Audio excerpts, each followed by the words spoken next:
गणेश जगन्नाथ साळुंखे सरपंच, मानकरी, गावकरी, पोलीस पाटील आणि सर्व ग्रामस्थ यांच्या वतीने या मंडळाचं मी हार्दिक हार्दिक स्वागत करते.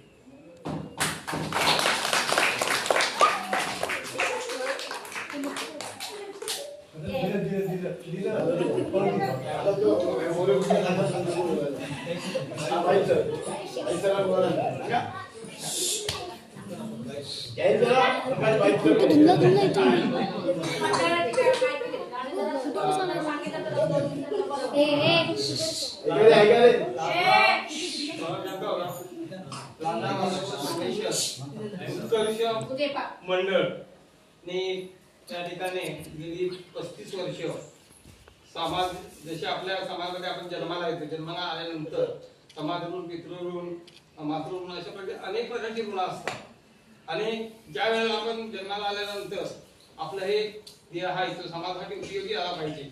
या प्रकारे या प्रेरणेचा अतिशय आनंद होत आहे की या ठिकाणी या कोर्ले गावामध्ये समाजाचं कंकण बांधून अशा प्रकारे अविरत सेवा करणारे या गावचे सुपुत्र तुमच्या गावातलेच आहेत. मधुकर पवार हे आता शेजारचे विगुली गावातले आहेत आणि त्याचप्रमाणे या गावाला अशा प्रकारचे प्रशांत साळुंखे साहेब यांच्याकडे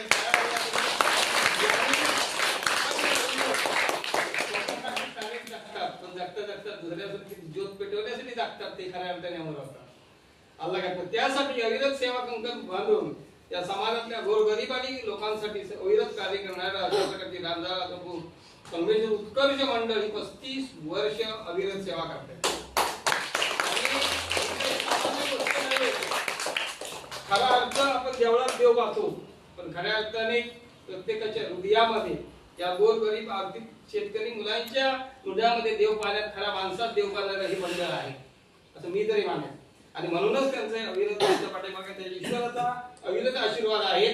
म्हणूनच अशा प्रकारची अविरत आपण मात्र मनुष्य म्हणजे नाम मात्र असतो, परंतु समाजाप्रती आपण काहीतरी देणं लागतो.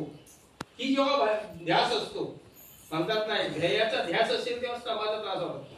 आता गेली 2 दिवस तुम्हाला धुवाधार पाऊस पडतो, परंतु आम्हाला तर वाटतंय, मी तर कित्येक वर्ष त्यांच्या सोबत आहे की अशा प्रकारचा धुवाधार पाऊस पडतो आणि त्यावेळेलाच जावं लागतं.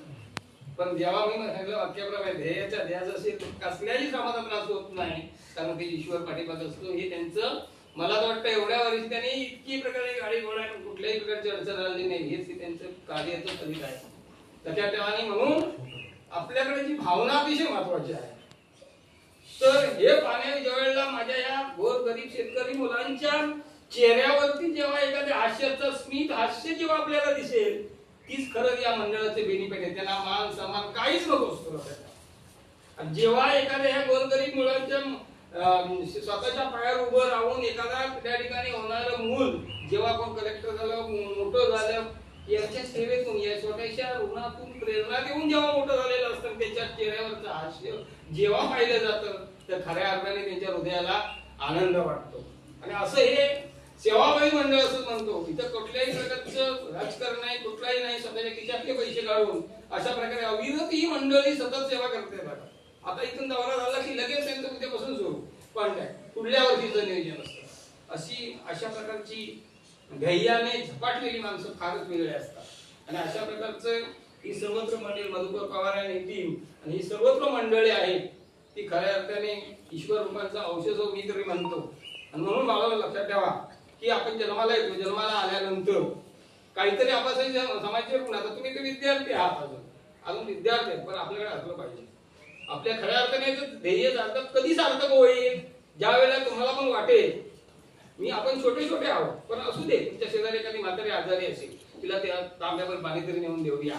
खऱ्या अर्थाने हे तुम्ही तुमच्या ही मदत आमच्याकडून मिळणारी, मंडळाकडून मिळणारी छोटीशी मदत आहे, पण ती जेव्हा शाबासकीचा हात मिळतो, हा एक छोटास तुम्हाला मिळालेली शैक्षणिक भेट ही तुमच्या जीवनाला तारू शकते.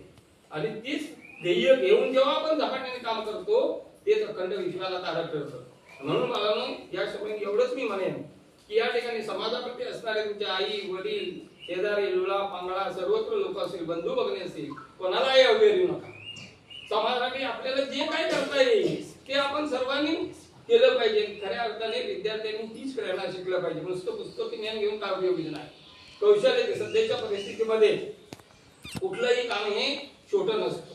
मग कसलंही काम होतं, शेतीपासून घरातलं भांडी घासण्यापासून सुद्धा कुठलंही काम करा. कुठलंही काम करताना भांडी घासण्याचं जरी काम वाटलं पाहिजे, मी अशा प्रकारचं भांडी घासतो वाडीमध्ये नाव आलं पाहिजे, अमुक माझी मुलगी भांडी घासते पण एक नंबर आलं लक्षात. कुठलंही काम करत असते त्या ध्येयातूनच आपण मोठा होत असतो. हे ध्येय विद्यार्थ्यांनी मुळाशी बाळगा. आणि हे दिलेली आम्ही छोट्या मंडळातून म्हणजे ही छोटीशी भेट आहे, तिचं तुम्ही सार्थक करा आणि जीवनामध्ये कधीही प्रकारे चांगल्या गोष्टीचा विचार करा. आणि तुम्ही आपलं शैक्षणिक सामाजिक वेगवेगळ्या प्रकारची प्रगतीसाठी ही दिलेली छोटीशी भेट कशी महान बनता येईल आणि या सर्व मंडळाच्या कार्यक्रमांना आणखी एक तपासणीची काम तुमच्याकडून अमुक कोरले शाळेतला अमुक विद्यार्थी तुमच्यावरती गेला की जेव्हा खऱ्या अर्थाने एखाद्या विद्यार्थी उत्कृष्ट पदावरती गेला ही जेव्हा जेव्हा भावना निर्माण होईल त्यावेळेला खऱ्या अर्थाने या शाळेचं सार्थक होईल. तर अशा प्रकारे तुमचं सगळ्यांचं या ठिकाणी उपस्थित सर्वत्र यांचं आयुष्य सुखसमृद्धीचं जावं आणि बाळाने अशा प्रकारची तुम्ही प्रगती करत राहा. तुमच्यासाठी देण्यासाठी मदतीचे हात कायमचे पुढे असतील एवढं बोलून मी